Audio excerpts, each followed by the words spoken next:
I almost quit full-time RV living after 6 months. Not because of the cost, because I was exhausted. I was moving every 3 to 4 days, constantly unhooking, driving, setting up, and my stress levels were through the roof. I wasn't enjoying any of the places I visited because I was always thinking about the next move. Then I discovered the 200-mile rule, and everything changed. Because here's what nobody tells you about full-time RV life. The constant moving will break you before the costs do.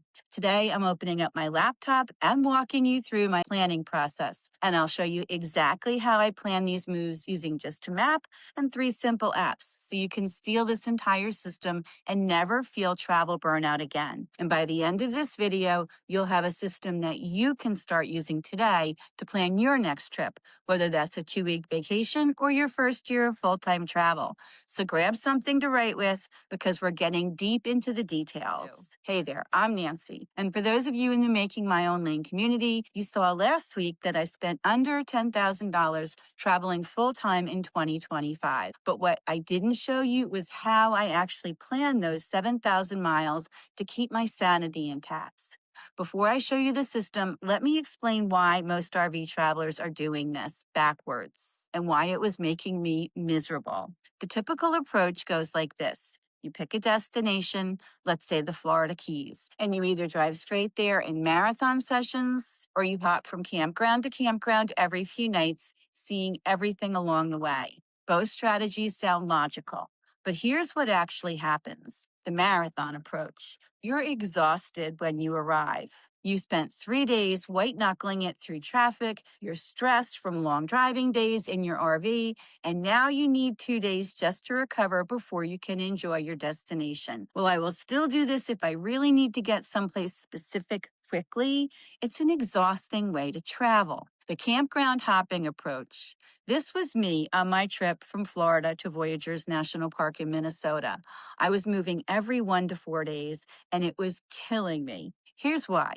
Every move day isn't just driving. It's unhooking utilities, securing everything inside, driving while constantly checking mirrors, finding the new campground, backing into a site, hopefully on the first try, re-leveling, reconnecting utilities, and troubleshooting whatever didn't work. One move day takes 4 to 6 hours minimum, even for a short drive. If you're moving every 3 days, you're spending nearly half your time in setup and breakdown mode. You're not exploring, you're not relaxing, you're working. And the mental load, forget it. You're constantly researching the next campground, checking reviews, making reservations, updating your route, and planning logistics. It never stops. By month 4 and 47 campsites later, I was sitting in a campground in Kentucky and I realized I haven't actually enjoyed a single location in weeks. I was so busy moving and planning the next move that I wasn't present anywhere. That's when I started using the 200-mile rule. Here's the system that saved my sanity. I limit every travel day to 200 miles maximum, and I try and stay in each location for a minimum of 21 days. Why 200 miles? Because it's the sweet spot. At an average speed of 55 to 60 miles per hour in an RV, 200 miles is about 3.5 to 4 hours of actual drive time. Add in a fuel stop, a lunch break, and some buffer for traffic, and you're looking at a 5 to 6 hour travel day max. That's manageable. I'm not exhausted, I'm not stressed, and I arrive with energy to set up camp and still have part of the day left. But here's the real magic. 200 miles is also far enough. I can cross multiple states. I can completely change climates and landscapes. I can hit every major destination I want without feeling restricted. Let me give you a real example from this year. I went from Orlando, Florida, to the Keys, about 380 miles total. Instead of doing it in one miserable day, I broke it into 2 190-mile segments. My first stop was Vero Beach for about 2 weeks. Second stop, Fiesta Key, for 3 weeks. By the time I reached Fiesta Key, I was relaxed. I'd already eased into the southern Florida vibe in Vero, where I was also able to get in some quality friend time. And when I got to my final destination, I was ready to settle in and explore, not collapse from exhaustion. Now the second part. Staying 21 days minimum. This is where you actually save money and reduce stress. When you can stay 3 weeks or a month, you can get monthly rates at most campgrounds.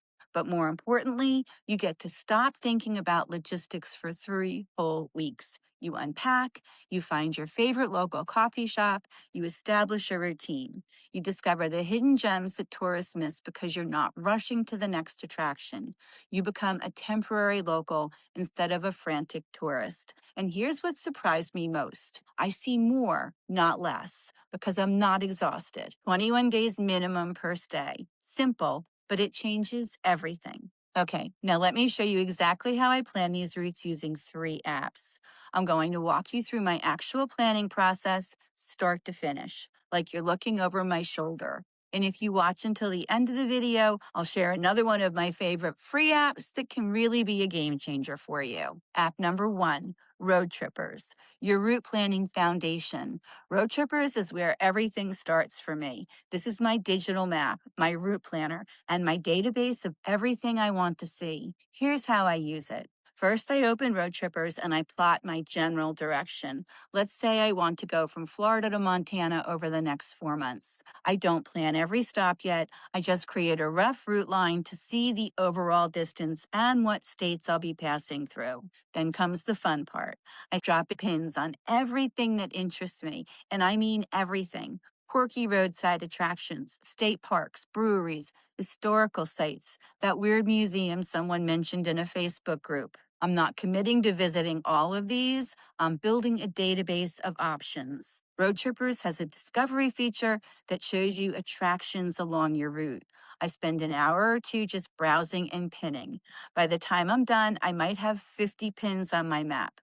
Now, here's the key.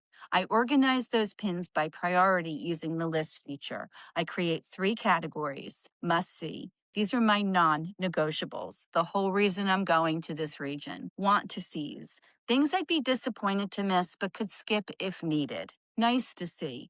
Bonus stops if I have time and they're convenient. This system is crucial because it tells me where I need to position myself. If I have 3 must-see pins clustered in one area, that's probably where I should plant myself for 21 days or a month. It also shows me the places that are just way off my path, like the north rim of the Grand Canyon. So I can decide if it's really worth it for me to drive those extra 10 hours to get there and then get back on my route track again. One more road trippers tip. I can plan my route, then go to weatherwego.com to see detailed forecasts like wind, rain, and temperatures along the route with route comparisons to help keep me safe. I don't want to book 3 weeks in the mountains during monsoon season or 3 weeks in the desert during July. Checking the weather in advance helps me avoid those mistakes. In both Road Trippers and weatherwego.com, I can also get the satellite view to show me mountain passes and higher elevations. And Road Trippers will give me a total distance and estimated fuel cost, which helps me budget for my travel and make quick itinerary changes if I see that something I wanted to do is really off my course.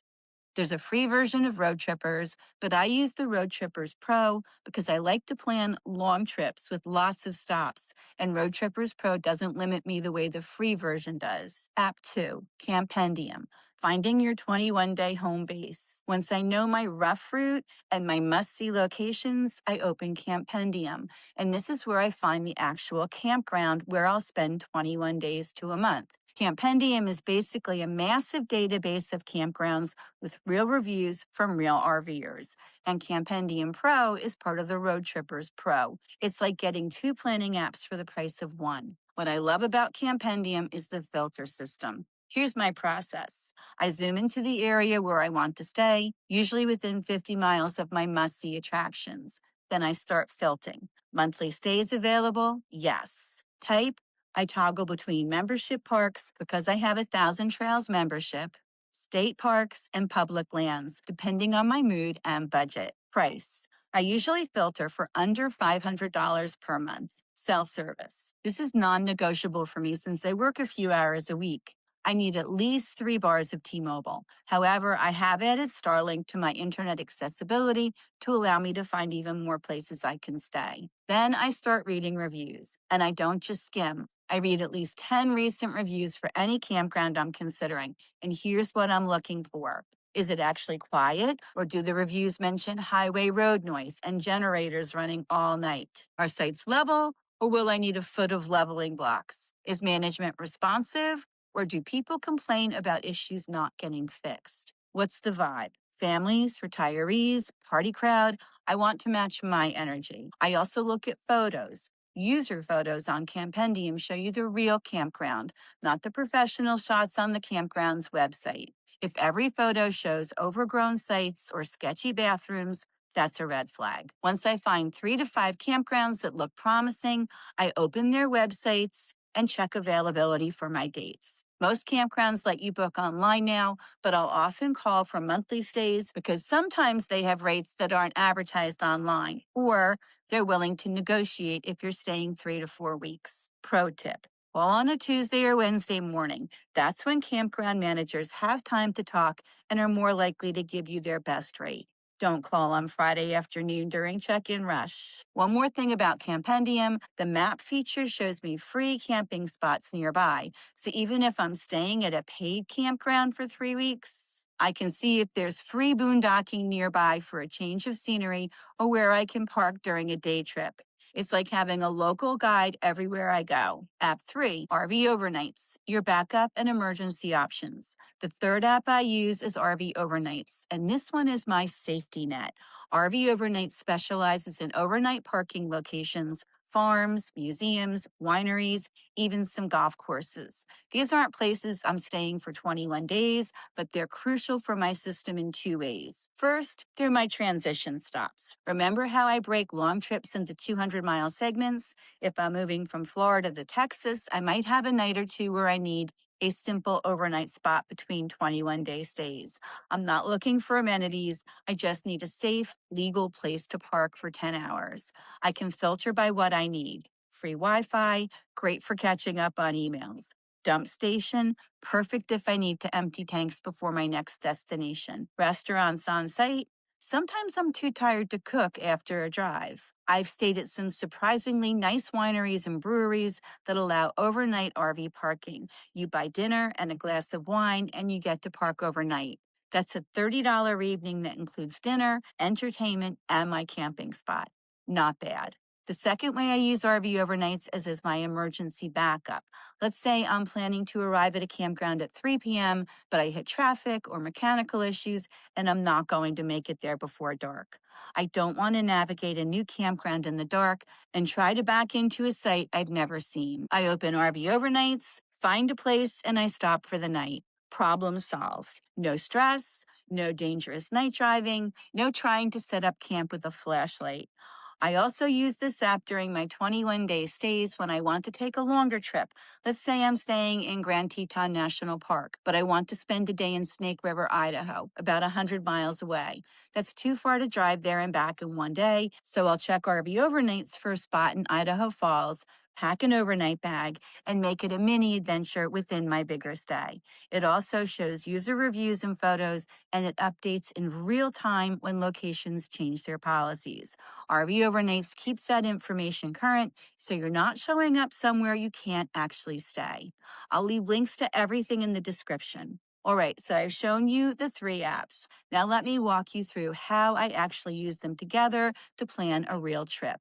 Let's say I'm in Orlando in December and I want to head west toward Texas, New Mexico, and Arizona for the spring. Here's my step-by-step process. Step 1, dream and research. First, I look at Thousand Trails campgrounds available along my routes. Why? Because I'm already paying for them with my membership, so why not use them? Then I open Roadtrippers and I start pinning. Next, I spend a few days just browsing. I'm on YouTube watching videos about the areas I want to stay. I'm in RV Facebook groups asking people about their favorite stops. I'm looking at Instagram location tags. I'm building a mental wish list. And I open Roadtrippers again and I pin some more. Fort Worth Stockyards in Texas, pin. Petroglyph National Monument in Albuquerque, pin. Petrified Forest National Park in Arizona, pin.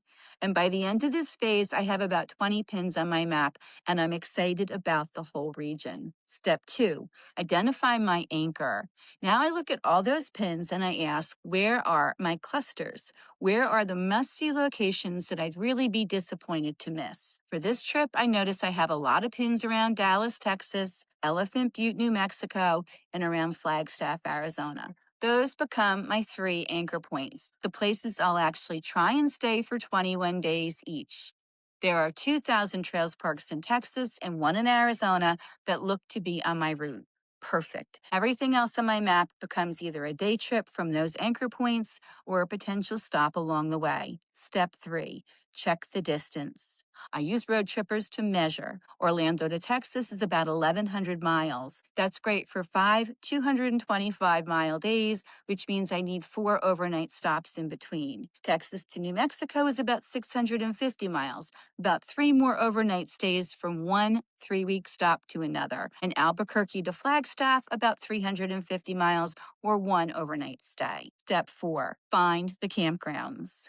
Now I open Campendium and I start searching near Albuquerque, New Mexico, my first state with no Thousand Trails parks. I filter for monthly rates, good reviews, and cell service. I find 3 campgrounds that look promising. I call all 3. One is full for my dates. One has availability, but the rate is $600 a month, which is slightly higher than I want. And I finally find a small mom and pop park with monthly rates of $300 to $500, depending on if I want a casita. Great reviews, and it's right where I want to be. Perfect. I will eventually repeat this process for Utah, Wyoming, Montana, and North and South Dakotas. Step 5, book the transition nights. Now I know I need 5 nights between Orlando and Texas, 3 nights between Texas and New Mexico, and 1 night between Albuquerque and Flagstaff. I'll open RV overnights and I'll look for interesting places to stay along my route. Places where I can leave early, drive 200 miles, get there by 1 or 2, and enjoy where I am for the night. Step 6, build the day trip list. Finally, I go back to Roadtrippers and I organize all those pins. During my 3 weeks in Texas, which attractions am I visiting? I start building a loose itinerary or things I want to do in the area. I'm not scheduling every day, but I have a framework. I know what's possible and I can still be spontaneous within that structure. Once I get where I'm going, I Google things to do near me. That's where some of those strange and wonderful places pop up. While I give a 4-week timeline to complete this process for a long trip, I have to admit, I don't plan a long trip in 4 weeks. I dream a lot. I find new places to add all the time. To me, the planning is almost as much fun and as rewarding as the trip. I know I keep talking about reducing stress, but let me get specific about what that actually means for your mental health and daily life. When I was moving every 1 to 3 days, I was in constant fight or flight mode. My brain never relaxed because there was always another move coming. I wasn't sleeping well. I was irritable. The dogs were picking up on my stress and acting out. The 200-mile, 21-day system fixed all of that. And here's why. You actually unpack. When you're staying 3 weeks, you're not living out of bins. You unpack the baskets that you keep on your bed when you're traveling. You set up your desk properly. You arrange your space the way you like it.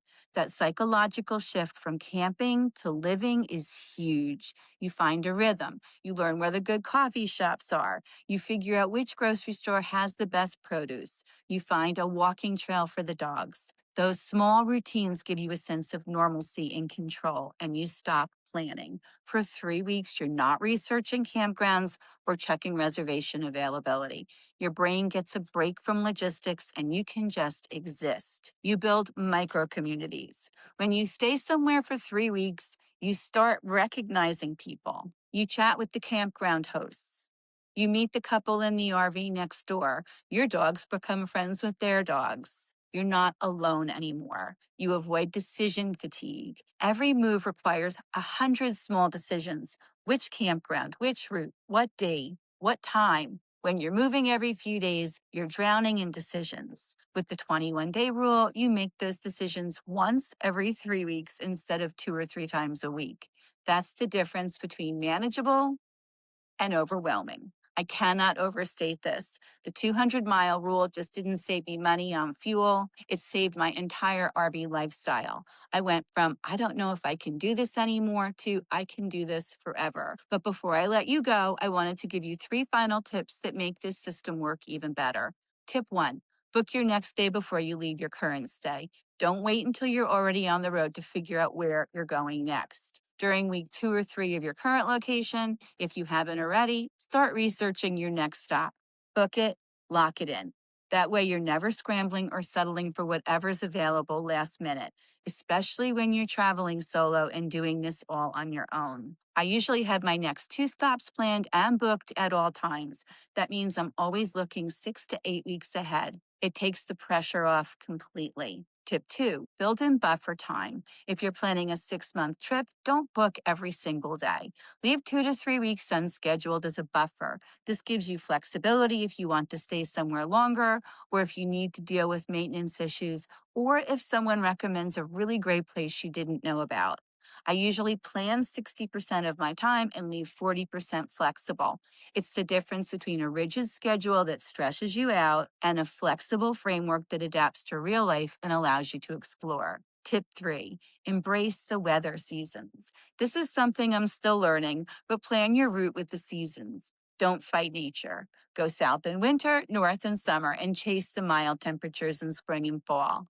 You don't want to book 3 weeks in Montana in February or 3 weeks in Phoenix in July unless you really love extreme weather. Next year, I'm headed west, and I'm timing my stops specifically to avoid extreme heat and cold. I'll be in Arizona in April, not August. I'll be in the Rockies in June, not January. Work with the seasons, not against them. All right, there you have it. My complete system for planning stress-free RV travel using the 200-mile rule and 3 simple apps. This system will save you money on fuel, get you better camping rates, and most importantly, it will protect your mental health and help you actually enjoy this lifestyle instead of burning out in 2 years like I almost did. So if you made it this far, thanks for sticking with me. I promised you a bonus 4th app, and this one is my secret weapon, Pinterest. Now I know what you're thinking. Nancy, Pinterest, really? Isn't that just for recipes and home decor? Trust me on this. Pinterest is hands down the best tool for discovering the hidden gems, local favorites, and off the beaten path experiences that don't show up on traditional travel apps. Here's how I use it. You might be surprised to learn that if you search locations, points of interest, and states on Pinterest, you will find tons of information about what you're looking for. I like to sort what I find into a separate board for each state. You can share it or keep it private, but there's so much good stuff from itineraries to photos and reviews, and you can pull it all right up on your phone anytime.